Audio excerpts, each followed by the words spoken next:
Hello scholars, welcome to our channel. Today, I'm excited to share with you the 2019 short film Zombies by Congolese-born filmmaker, poet, and artist Baloji. In this powerfully compact format, Baloji extensively employs the symbolism of mirror images to create visual double-entendres, which meditate on the complexity of self-awareness and self-creation within the context of an increasingly superficial and homogeneous digital urban culture. Shot in contemporary Kinshasa, the Zombies narrative draws on aesthetics of a major African metropolis's social and political atmosphere to imagine liberation from an economic system of domination, specifically technological addiction and passivity, and continues a long tradition in African diasporic art of speculative fiction and ecological activism. Before looking into double meanings, let's establish what kinds of mirror images Zombie uses to turn a critical eye towards superficiality in the digital world, specifically the motifs of smartphone selfies and hair wigs. From the beginning, the film is full of youthful, stylish characters in busy street life, but no one is pictured facing or interacting with each other, even when they dance next to each other within the club. Instead, they are making eye contact with their camera phones or their self-image, which we can infer from the high, outstretched angle at which they hold their phones. Notice how the camera moves rapidly to center a single person in the composition of each shot, while showing us at the same time that they are physically next to each other, highlighting the individualized yet identical presence of the phone in each of their hands. In the lyrics, the selfie view on a camera is both a pixelated mirror and a ubiquitous dream in a megabyte image. When the shots cut to dancers without a phone, it is clear that they are hyper-aware of the camera or the audience's gaze being on them, and our perception is that of a phone in selfie view. Already, the idea of an exact mirror image is disturbed, and we must question the relation between form and function, having witnessed the irony of a phone turning into a self-reflective mirror, which is nearly the opposite of an outward-facing communication device. The same phenomenon is true of hair in barbershops, a second motif that introduces the idea of a faulty mirror image.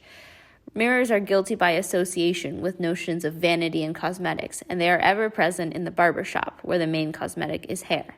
Today in Africa, demand for hair is a multi-billion-dollar industry that continues to grow. The biggest human hair importers are in Nigeria, South Africa, Ghana, and the Democratic Republic of Congo. And most of the cargo is imported to Africa by air and sea from India and China, where hair is often sourced by collectors riding their bikes through poor rural communities where women sell their hair for extra income.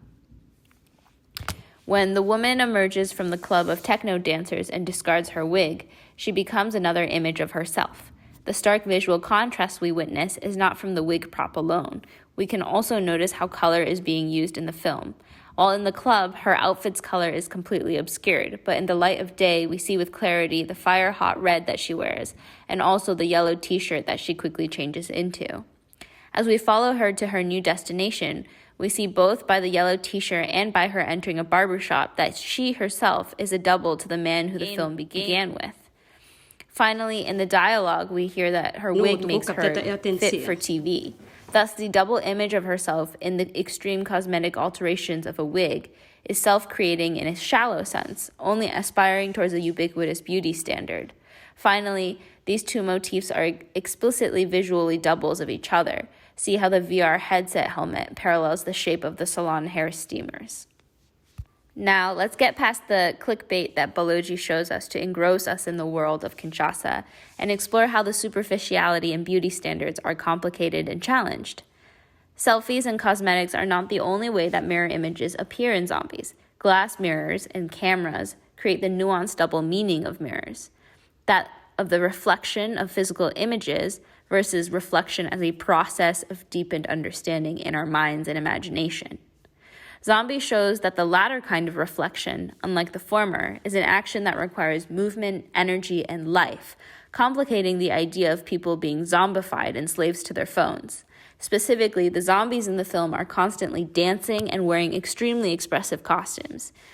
Dancing is visually associated with liberation because of the freedom of movement and expression, and also an explicit shot of a man dancing who is wearing wings. The most outstanding zombies in the film don't have faces at all, countering the selfie-obsessed. instead being costumed from head to toe in materials such as condoms, bottle caps, and scrap metal.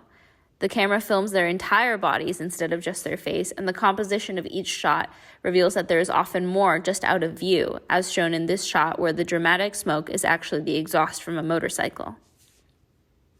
Materials also hold lots of symbolic significance, especially in the scene where a young woman states that her nappy hair is beautiful, while an older woman objects, placing a crown on the young woman's head. We see that the crown has phones on it made of malachite, and it is also reminiscent of the Statue of Liberty because of its shape and color. Baloji has stated that he chose malachite because it is one of the very few Congolese minerals that is not extracted for the purpose of making phones and other technologies. We also see in this scene that the camera is explicitly considered a mirror because of the angle at which we view the woman in her chair. Not only are we where the mirror is placed, which we see her dance in front of later, celebrating her own beauty, but the camera has perspective on the double of both an iPhone and an iPad being held up and reflecting against one another. Throughout Zombies, the camera shots will often present images that the lyrics deny, another doubling. The most obvious one being, "You're not dancing," and towards the end of the film, in the political procession on the streets for Papa Bolo, the lyrics pronounce that everyone is in voluntary servitude. But the camera takes an opposite angle of the selfie, turning the trumpeters almost upside down, and Papa Bolo is soon pictured dead and lying in a heap of trash. Baloji provides rich visual metaphors for seeing through the smoke and mirrors, and lets its viewers decide for themselves what reflections that they pay attention to. Thank you, and check out the rest of our videos.